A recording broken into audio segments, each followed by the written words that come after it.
Just Branding. The podcast.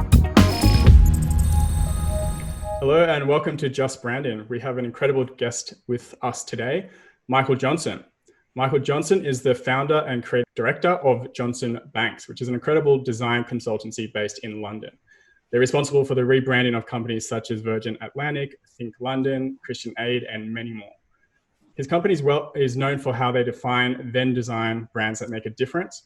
And that's what we're going to be talking about today, as well as his incredible book, Branding in 5.5 Steps, which is focused on the branding process from the lens of both strategy and design.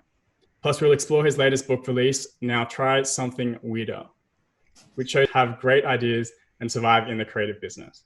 We're incredibly stoked and privileged to have Michael on the show, as his award-winning work really does change lives. He could literally be working on tackling hunger or child poverty right now, but instead he's here with us. With that said, thank you, Michael, and welcome to the show. Thank you for that introduction. It's very nice to be here. Thanks a lot for that. Yeah, so we usually start off the show with definitions. So perhaps you could define how you see branding, seeing though you wrote a whole book on it. That's a good question. I actually, funnily enough, when I was researching into that question, I realized that I don't really have a hard and fast definition of it. I drift towards the broader, more holistic definitions of it. Jeff Bezos's definition is a pretty good one. A brand is what other people say when you're not in the room, say about you when you're not in the room. I also really like Jane Wentworth's definition, which is about branding being about film production and all the elements that go into the making of a film. And when I'm pushed, people, I often talk about the fact that there's a verbal and a visual brand, and I do think that's really important, and people kind of forget that. And talking about a verbal brand and a visual brand helps us when we're doing our projects, and I think it helps our clients understand that it's much, much more than just a logo, i.e. the visual stuff, that they've got to work out what they say as much as what they look like and how they communicate. So that's where I tend to go. Okay, so where do you actually start off in that process? Because that's like a very big, broad, meaty subject. So how do you start off the process of branding a company? And I know you do a lot of work for charities and what you say, doing good work for good people. So how do you go about doing good work for good people and making a difference? Oh, well, that is a big question in itself. Yes. Well, funnily enough, we've got a client at the moment, and we were talking about this. And she was talking about what's that film, Field of Dreams, that baseball film. You know, if you build it, they will come, which is the premise of that film. And I guess what we've been trying to do, especially over the last 10 or 15 years, is intentionally bias our clients towards not-for-profits, philanthropy, education, to really seek out people who want to do good for the world and try to do good for them. And it has been borne out by the fact that once you start to do that, once the ball starts to roll, then you attract other people that see what you've done for this, and it does. Because the referral business, as I'm sure you know, is a very powerful one in my world, our world. And so you do get referred across and people move. And so that's how you do it. You have to get into the area and start working in that area. You can't just want to be doing work that will make a difference whilst working for Shell, you know, or doing reports for BT. You know, you've got to actively change the way you are and how you go about talking to those people. Was there a point in time that came about? Like it was a decision that you weren't going back, you were just going to work for good? In our case, it happened gradually, actually. I think it took me a while, first of all, to work out how to be a designer. That took a while. And then it took me most of the 90s to work out how to run a company, if I'm honest. But once I got those two stages out of the way, I could then start to think about the kind of projects that I wanted to do. I knew we wanted to do big branding projects. But those are hard for small, young companies to get. It's a kind of... there's a contradiction in terms there, really. When you're small and hungry, you can't get the big, important projects. It's quite hard to do that, especially in branding projects. But eventually it started to change. We did Shelter. We did an insurance company here in the UK called More Than, and we also did Shelter quite soon afterwards. And doing Shelter really moved things for us because I really enjoyed it. We lost a ton of money doing it, but we really enjoyed it, and we took it very, very seriously, which was unusual, really, because then for coming out 17 years ago or whenever it was, most design companies would approach a big charity project as a kind of pro bono, as a do it as a favor, or I tell you what, we'll do it, but you've got to let us do it so we can enter it into awards. It was not a professional way to do a branding project. It was more like, we'll do this as a favor, and you must approve whatever we give you. You know that. And I thought at the time that was the wrong way to approach it, and that kind of, I think that really was sparked the movement in my head towards things that would make a difference, things that had a purpose, clients who were genuinely helping people. And we started from that point to really seek out projects and clients that would kind of like back that up, really. Wow. Well, I just want to give the listeners some perspective, because there's a phrase that I read on your LinkedIn. It was very impressive, where it's like, Johnson Banks works with people who want to do big things, tackle hunger, fight for an open internet, address child poverty, raise billions for innovation and education, bring culture and enlightenment to the world, create products that question the norm, shift paradigms, and change lives. So it's incredible. When you read something like that, it's like, wow, you are doing branding that makes a difference. So we're I'd love trying. to get into, yes. They're big things, man. It's very impressive. So I'd love to dive a little bit deeper into what your process looks like. I know you talk about it in your book, and it's a perfect segue for this conversation. So I know you have like 6 core questions. Is that the same process you follow these days, or has it changed since you wrote the book? I think that going back a little bit, the book came about really because if we go back to that shelter conversation, this shelter is a UK housing charity, if people don't know what that is. And we were starting to think about the process that we followed then. And then about over a decade ago, I started doing a branding course for D&AD, the awards body here in the UK, well, now global. And that forced me to think about process. And bit by bit, really, about halfway through the life of Johnson Banks, we were forced really to have some process slides. People would ask us in presentations, where are your process slides? And up until then, I've been slightly resisting it. I've been in that kind of slightly arrogant place where you go, well, doesn't the work speak for itself? Look, we've done this, we've done this, we've done this. And actually, it doesn't speak for itself, certainly not to a certain type of client who needs to know how you're going to do it. And so we realized that it wasn't an admission of defeat/failure to write down how we were going to do it, because actually, weirdly, it helped us a bit. And it also really helped us help our clients, because, of course, as designers, you can waste a massive amount of time producing these amazing solutions to the wrong problem. Yeah. And I think I spent most of my 20s doing that, actually. Now I look back at it, I get massively frustrated. I'd walk out of meetings. I was like the enfant terrible of whatever design company I worked for, because I would just get really, really annoyed at why people couldn't see what was in front of their eyes. Now, the truth was that really, I probably hadn't spent enough time trying to work out, well, what would be right for this market or this client, or i.e. I hadn't really sussed out the strategic background to a project. So maybe I was designing good solution, I don't know really, but there were solutions to the wrong problem. And so what we find now is that people come to us with a fairly open book. They usually say, look, we think there's something wrong here. We want to do this. We think we want to go this way, but they very rarely come to us with a written design brief. That's super rare for Johnson Banks. Normally, people sit in our boardroom or on a Zoom call, and they say, we want to go in this direction. We think there's a problem here, but what do you think? And so we tend to start the process much earlier. And that's why we started writing down this idea, well, let's investigate the problem. Then let's think about the strategic and the narrative implications of that before we go anywhere near the design stage, which is... Michael, why do you think that is in terms of them coming to you? By the way, it's Matt here. Hi, everyone. I've just been intently listening to that. Super exciting to have you on the show. Why do you think that is? Because I know a lot of designers, right? We crave to be at the top table, don't we? We like to feel that our opinions are listened to, and that we can influence and sway whole projects. And it sounds like you've massively achieved that. So how do you think that that's come about? How have you managed to do that? Is it because just of the work, or is it this approach, or is it positioning? How would you sort of unpick that one? Well, I think it's an interesting question. I think, yes, design has clearly needed to be in the boardroom for quite a while, but has not always managed it. So we would, one would read books on Paul Rand and Muller Brockman or whoever, Armin Hoffman, all of these kind of great gods of design, and some of the original Pentagram partners say. And you think, well, they're clearly in the boardroom, and they are.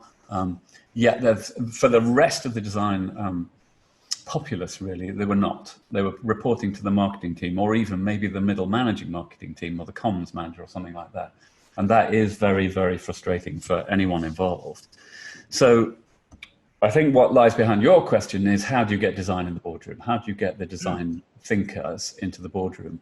Well, the truth is, in my opinion, this may be changing, perhaps, as the boardroom gets more savvy about what design is. But certainly for the last 20, 25 years, the penny drop for me, well over 2 decades ago, was that I could not be in the boardroom if I was just going to talk about fonts and colors. Simply not going to work. You cannot stand in the boardroom and say, I think it's going to be pink. It's just not going to work. Yeah, because someone will say, why pink? And then you go, oh, well, yeah. And then you can't say, actually, I what really have you got like pink. against pink? Yeah, pink. Well, actually, I had a designer once. And she would always design things that were always pink. And eventually I said to her, why is every project pink? And she eventually said, well, I like pink. And so, that is not an argument. Okay. Michael, Jacob's saying that because he designs his whole creative stuff is predominantly, I would say, Jacob, magenta. Let's be proper designers here. Magenta. Get it correct. Chris says magenta. So don't get too offended. It was just an example, I'm sure, that Michael was making. Other colours are available. I got tears. I have just looked at the web link. I'm so sorry about that. but keep going. So your designer says she liked pink. So how did you respond to that?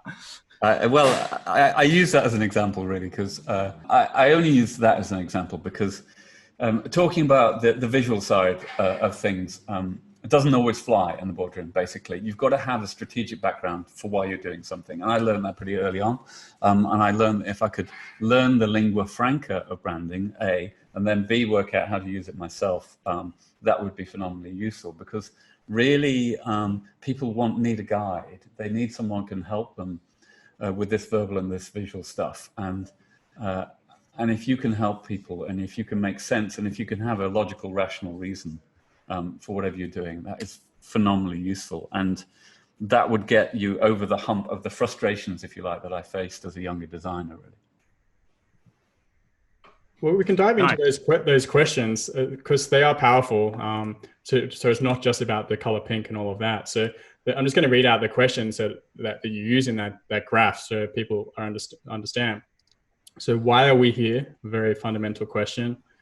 What do we do and how do we do it? What makes us different? Who are we here for? What do we value the most? And what's our personality? So these are the fundamentals of branding. And I guess if you can answer them, then you've got a very good foundation for growing your brand. What do you do after you've answered those questions? Well, just a little bit of background on those questions. The questions came about really because before I kind of defined that little 6 questions, little wheel, if you like, I realized I was trying to use the language that my strategic partners and consultants who I used to collaborate with more would use. And yet with my clients and in workshops and things, people didn't really understand what I was talking about. If I talked about brand essence or core this or onions or any of that, I would watch people glaze over. And I would lose the room, especially when I was working with not-for-profits, actually. Not that they didn't understand the principles behind it, but because they didn't necessarily have a marketing MBA or they hadn't, they were very lovely and genuine people, but they hadn't read 100 books on strategic branding. Okay. So I was basically losing them because I was using jargon. So about well over 15 years ago, I stripped all of the jargon out and thought, well, what's at the core of what I'm trying to do here? And what do we do? Who are we here for? What makes us different? What's our personality? Why are we here? In the middle, just seemed like really powerful questions to ask. And I would test them in projects. So I didn't just write them down and then stick them in a book. I tested them for, coming up to a decade, and I'm still testing them now. I moved the little units around because for some people, personality is not that big a deal, but for B2C, personality is huge. So it's more of a kind of structure really that would help. It's certainly been helping me and hopefully helps other people, because if you look up brand models, if you tap brand model into Google and look at, there are all these incredibly complicated looking diagrams that people make up. And I was really frustrated by this. And they're always always trademarked, and always like with this mumbo jumbo written in there, mumbo jumbo TM. You know, it's like, oh, Jesus, you know. And brand consultants are really guilty of doing this. They're really guilty of saying, I'm the only one who has the information. You people out there, you don't understand it. And so one of the reasons really for writing that book was to kind of open source the whole process. In fact, various people that I went to see about it said, what are you doing? Are you mad? You're giving it away. You're giving away the crown jewels. And I thought, well, and part of me thought, oh, am I? But actually I thought, well, maybe it's better to write it all down and let the design, the consultancy business get a bit cross with me, but then help just a lot of people. And it has sold a lot, that book, like thousands and thousands of copies, about to come out in China, you know, and I've just learned that 6,000 people have watched a speech I made a day and a half ago. 6,000 people, you know. Wow. This is useful stuff. People find it useful. So it's an amazing book, Michael. It really is. We had it recommended to us by actually one of our previous guests on the show. And as soon as he mentioned it, I'm a sucker for books, right? I love books. And I looked it up and I thought, do you know what? This seems like quite a good book. You know, I'll buy it and have a look. So I bought it, and I thought that the brilliance of the book is its simplicity. For one, it's very logical. It walks you through these sort of these steps. But the other thing that I thought was great is that it was written from from yourself, who's obviously got a design background. So you're presenting strategy and strategic thought in a way that is easy to digest as a designer. And so there's loads of visuals, there's diagrams. It's my kind of book, you know. I like a lot of pictures. But behind it, there's a lot of great strategic depth and thought in how to basically take a client and a project and add that depth of meaning that's required. And you know, I want to say on behalf of, you know, I guess anybody else out there that I'm sure has read the book and likes it, that, you know, thanks for all your work, because I definitely think it's an important piece of literature for us, as particularly a lot of the audience that listen to this podcast who are designers looking to get to grips with this stuff. It's a great introduction, and not just an introduction, it's a great framework. So thank you. Well, it was my pleasure. I think it was entirely, I was trying to think of, I was trying to get a book that read in two directions, actually, that there might be strategists out there who had read all the mumbo jumbo but couldn't remember any of it. And then lots of designers out there who wanted to get into the bit process before. So I was hoping that maybe strategists would read first off and keep reading. And designers wouldn't start at page 167 or whatever it is, but would read the preceding 166 pages. Now, I may have failed in that. I also, but when you think about the diagrams, the traditional two audiences, of course, is because for decades and decades and decades, the idea of strategy and design were seen as two things.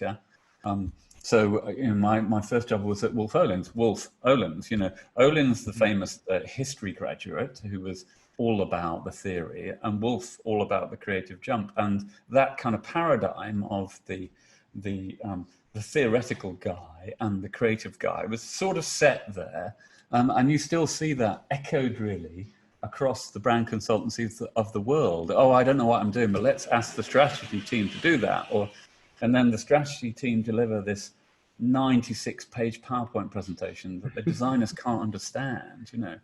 And we were in that conundrum really in the 90s, where we would collaborate with people who, I love them dearly and still see them a lot, but I could maybe understand what they were writing, but my design team were left completely nonplussed by these epic PowerPoint decks about where we should be going with the brand. So part of this was driven by my desire to kind of bridge the gap, if you like, to fuse the process together. And I guess that eventually led to the book. So I have a thought on this, and I've got a question I wanted to ask you, because in that strategic section and the 6 questions which we've been sort of we've had outlined, The interesting thing is these are meaningful, big business questions, really, for businesses to grapple with. Yeah. And of course, you then move into the 2.5 steps at the end of the book, which takes the findings from those strategic questions and then applies them obviously to a creative output and a look and feel, which is of course your day-to-day bread and butter business. But I had a question for you, which is that have you ever considered taking the strategic answers that you get from the questions and not just applying them visually? There's other things, other areas of a business that I can imagine that these questions would be helpful for. And I'm a consultant, business consultant, so I work sometimes in CX or customer experience, employee experience, innovation, those types of areas which are super in need of these answers as well. Do you ever take the answers and dabble in some of those other areas of business, or is that something that doesn't interest you? What are your thoughts on? No, I mean, the main area that it does knock onto is tone of voice. We find that again and again and again. So the idea of defining what you value, really affects how people behave. And what are we saying? What do we want to say? And who do we want to say it to? Really affects tone of voice. And we found this is a hugely galloping area at the moment. I've been talking about tone of voice for as long as I can remember, but it's like the world has only really worked out what I mean the last couple of years, actually. It's like, well, we understand you're the tone of voice guy, aren't you? And we're going, well, actually, we've been doing it for ages. Because I don't see the words and the pictures as separate, you see. I see the whole thing as intertwined. Yeah, possibly because of the two sides of the story thing, the wolf and the Olins, or the Olins and the wolf, actually, if we're going left to right. But because of that thing, and because designers, tend to be dyslexic and hate words, and like pictures, and strategists love words and hate pictures. Because of that divide, you don't get the two things mixed together. I don't differentiate the two at all. I just see words and pictures as my toolkit. And so we're forever now getting involved in tone of voice, comms, advertising, digital comms, digital advertising. I mean, you name it, because as to your comment, it's a waste really to decide all of this stuff and then not let it permeate out into all of these different channels, all of these different ways that an organization works. And we've often seen the strategic brand work that we do then affect the overall strategic direction of an organization. Sometimes strategies have been rewritten to match with the brand, or sometimes there's been an overall organizational strategy process been going in parallel with the brand, and the two have come together. So kind of seen it all, really. But definitely what's shifted over the last, I would say, 15 years is a realization in the boardroom that the brand, the verbal brand, is just phenomenally important, and they should really take that seriously. So finally, the penny has dropped, which is great. It's good for someone like us because we know how to do it. Well, in theory, we know how to do it. Why do you think that's happened? Why do you think that suddenly happened? And what are the huge benefits for an organization to adopt a verbal identity? Why has it happened? I think that there's been a general realization that you can't just survive on pictures alone. I think I think the rise of social media has meant that words are incredibly important. The little slug of copy that goes next to a post has all of a sudden become very interesting and very important.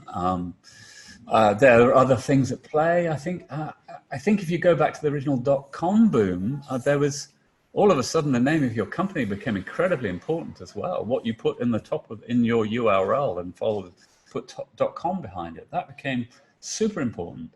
So a whole bunch of factors came into play, and the traditional kind of let's say the 50s, 60s, even 70s corporate identity model of we will sort out your logo and then everything will be fine. All of a sudden that looked a little bit old hat, if I'm honest. Not that I'm saying that logos aren't important, of course they are, and you boil me down, I'm a logo designer at heart, but you can't just put all your eggs in the logo basket anymore. There's this massive raft of issues that brands face, and this realization that words are pretty important is a good one. I'm very happy with that because I'm a verbal guy as well as a visual guy, so it suits me perfectly.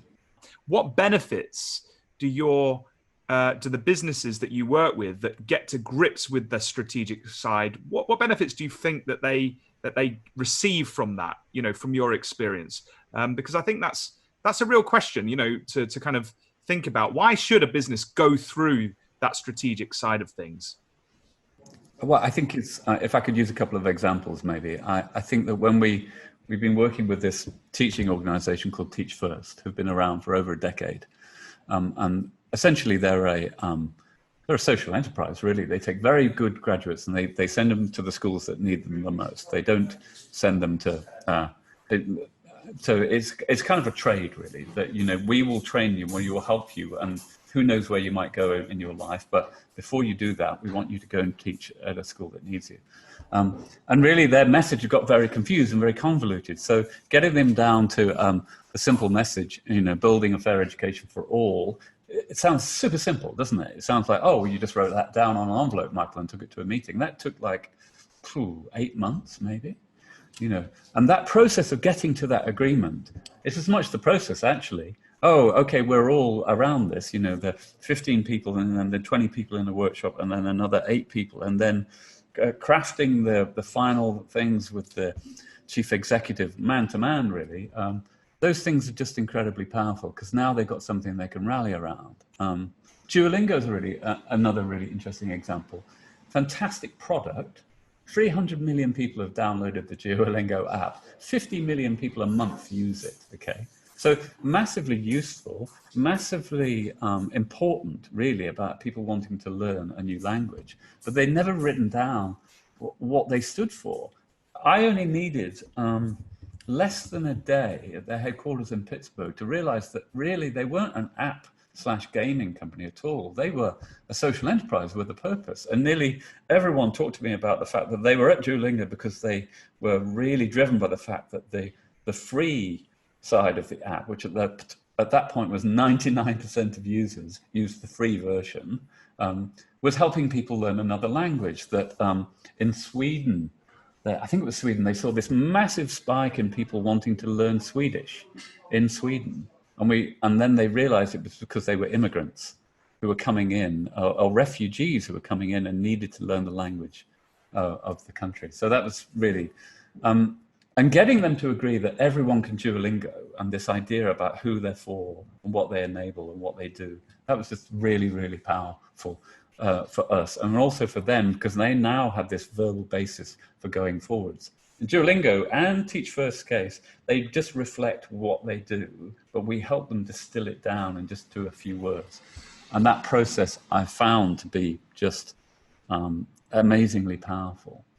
And then one more example, we did a project with Cambridge over the last 4 or 5 years for the university, where we managed to distill what they've done for 800 years down into 4 words: dear world, yours, Cambridge. And this idea about their gifts to the world, over 800 years and 100 Nobel Prizes, that just nailed the kind of offer and why someone should help them. And that has just raised an inordinate amount of money. So those are just 3 examples of how the kind of verbal side can really move the dial for organizations. Fantastic. Thank you. Thank you so much for sharing those examples. So Jacob wanted to talk to you about your new book, which I do as well, but Jacob mentioned it. So let's talk about that. Thank you. Yeah, so you do a lot of, it's just when I saw that new book, the title, I was like, wow, this is so different to where you came from. And like the work that you do, and then you bring out this something like, try something weirder. Can you just give some insight to like what the book is about, where that name came from? Like, what's your thinking? Well, how it really came, where it started actually was that I was on I was backstage actually at a big design conference in Germany, in Berlin, and I was following this very famous Dutch designer who was doing this sensational talk and was going way over time, and I remember thinking to myself, and he was showing, actually, it was quite a funny story. He was showing these amazing pictures of a project he's done where people would he would find pictures that people have thrown away, and he was representing them. And a normally very dry Teutonic audience was just in stitches at this presentation, including a bit of the presentation where he and his co-curators had found the fact that men post pictures of their penises online. Extraordinary project. But not only do they post pictures of their penises, God knows why men do this, but they would put things in the pictures for scale. Okay, so they put toothpaste and shampoo bottles, and I mean, you can just imagine the pictures. And, 1,300 people in this conference hall are just destroyed by laughter at this. And I was backstage getting very nervous, about to deliver a speech about branding, quite a serious speech about my Red Book, really. And I wrote a little note in my head, which was never follow a Dutchman on stage who's been showing pictures of erect penises for 50 minutes. And I kind of wrote this in my head. And then I remembered it on a train journey a couple of weeks later. And I wrote it down in my sketchbook. And then I wrote a few more down and wrote a few more down. Anyway, so the train journey, I think, was about 2.5 hours long. And for 2.5 hours, I just wrote down these little kind of, I suppose, little bits of advice to myself, or things that I'd kind of thought about, or things that I'd learned at whatever, over 30 years at the Coalface, really. And by the end of the journey, I think I'd written 150. And I thought, oh, well, that's interesting. It just like straight off, just scribbling. I have them somewhere. I kept them just because it's kind of interesting to look at it. And so that really the idea of the book came from these little kind of bits of advice. And I thought, well, I wonder if there's something in that. And I thought about it a bit more. The name of the book came about, I think originally the book was something like, 250 ways to, be creative, or a bit like one of those clickbait web posts that everybody reads, 8 ways to get your boyfriend back, or, all those kind of nonsense things that we all go, I'm not going to read that, but we all read them. Anyway, but we couldn't really agree on a title. But there was one of the bits of advice that an ex-creative director had given me, which was a lovely bit of advice, which was, so I was still working for someone else. I wasn't working for myself at this point.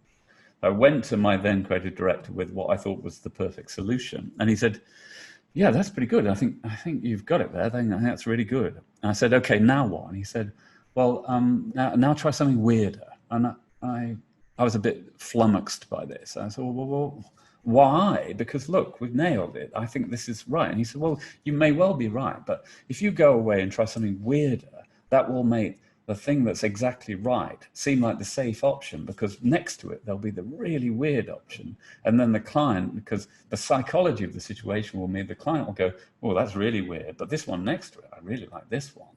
Whereas if you go away and try something safer, it makes the right solution look weirder. And anyway, it was just a really great bit of advice. And so so it means that we would very, very rarely show a safe route when we're working with a client. We'll either show ideas that we think are bang on, or ideas that are really out there. And so now try something weirder kind of stuck as a piece of advice, and stuck as the title. Although I learned this week that it is going to be translated into Mandarin, and heaven knows what they'll do with that title in Mandarin. That was a very long answer to your question. I'm so sorry. No, that was great. I love the insight. I think I have to get that book now. It's like, what's your favorite pieces of advice from that book, apart from the title? Well, that's a good question. There's a lovely story in the book which I was told years ago, which is called The Blue Duck. Have you heard about the blue duck? No, tell us about the blue duck. The blue duck. I learned this a long time ago, and apparently back in the days of marker visuals, pre-computer, there was an advertising agency in London who and they would do these kind of quite carefully worked out marker visuals, which you guys are probably so young you've never seen them, but this is the way that we presented them. You would have an idea and you would do this slightly shit drawing, and then you'd try and explain to the client what you really meant. And with a bit of luck, they would get it, yeah. Especially if you're doing an advert, because you would have to shoot it or film it.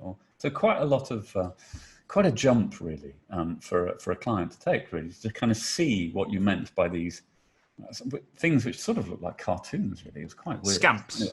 Scamps, yeah. But, yeah. It takes a bit of a leap of faith, really. Anyway, it does. there was this famous London ad agency whose name maybe will remain nameless, but apparently what they used to do is they used to put a little drawing of a blue duck into each of the layouts. And what they learned was that the client would go, well, this is really interesting. I really love this idea. There's just one thing. And the agency would go, well, what's that? And they say, well, can we lose the blue duck? And the agency would go, oh, and sort of make a bit of a faff about this. But really inside they're thinking, yeah, that's absolutely fine. Because the duck had been put in there as a psychological device, so the client had something to fix. And then the client would go, oh, I really put them straight because they were really on the wrong track. I mean, the idea was quite good, but the blue duck, that was a waste of time.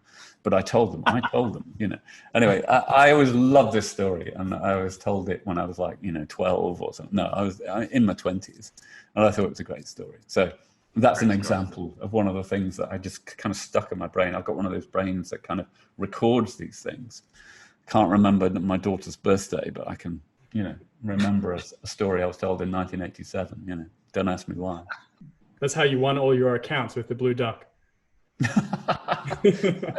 No, but I have used now try something weirder a lot.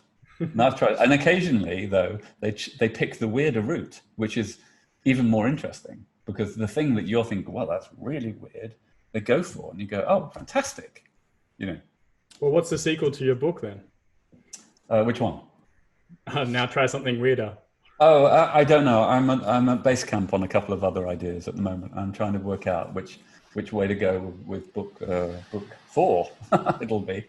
Yeah, I don't know. I'm working on that one. I'll keep you posted.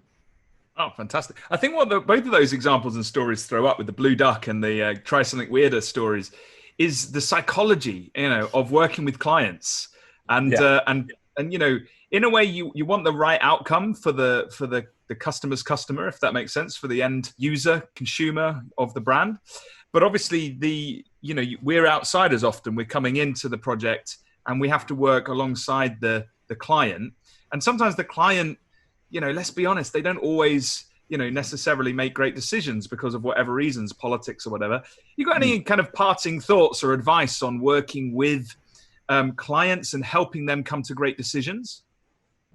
Well, I think that they're, for whatever reason, and maybe it's the books or design college, or I think there is this feeling out there that the design process is a bit like a magician, only I can solve this. Only I have the silver bullet in my pocket. Don't worry about this. I've got this. I'm going to come back with the killer solution. There have been moments in my life that maybe I played that card and, I, Michael, the magician, will solve this for you. Don't worry. But I think that the ways to sounds a little dull, this answer, but the investigating what the problem is and understanding the market or the market sector that someone works in, it's just phenomenally important, because if you don't, then you're working blind, really. You're just basically thinking of ideas and trying to persuade a client to adopt them when it might be utterly, utterly wrong for the market if you don't know what's happening. Only when you look at a market can you work out, oh, okay, this is where everyone else is. Now, does my client want to be somewhere else? And then you could say to them, do you generally want to differentiate yourself? Now, luckily, now, unlike about 20 years ago, very few people say, yeah, we just want to be like everyone else. Most people in business now, or in social enterprise, or in charity, or whatever, most people understand that they need to differentiate themselves.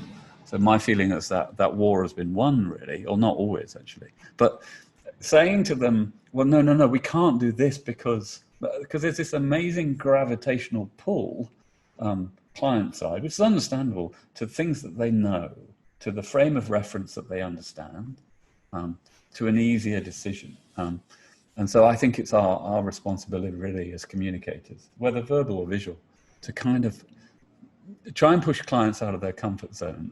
We may have to prove why that would work. We may have to research it. We may have to find evidence, but it's really, really important to look for ideas which are differentiating. Otherwise, if we don't do that, we're not going to make a difference, and we're not differentiating them. So that's a double bad. Double negatives in my business do not make a positive, in my humble opinion. Awesome. That was a fantastic answer. Michael, thank you so much for coming on the show. Jacob and I have been, really chuffed that you agreed to come on. And, thanks for all your words of wisdom. And thank you, thanks for all the outputs that you're putting out there. We're loving your work. We're loving your books. Keep it up. and hopefully we'll get you back on in a year or two if we're still going, which hopefully we will be on the podcast. Particularly if you lovely listeners keep liking, sharing, and doing all the good stuff, commenting on our content. So thank you to you, Michael. Thank you to our listeners. Jacob, any parting thoughts? Any parting words? Yeah, just backing up what you said. Thank you, Michael. It was a gem. It was a great talk. Thank you, man. Thanks a lot, and thanks for having me. Cheers, Michael. Thank you.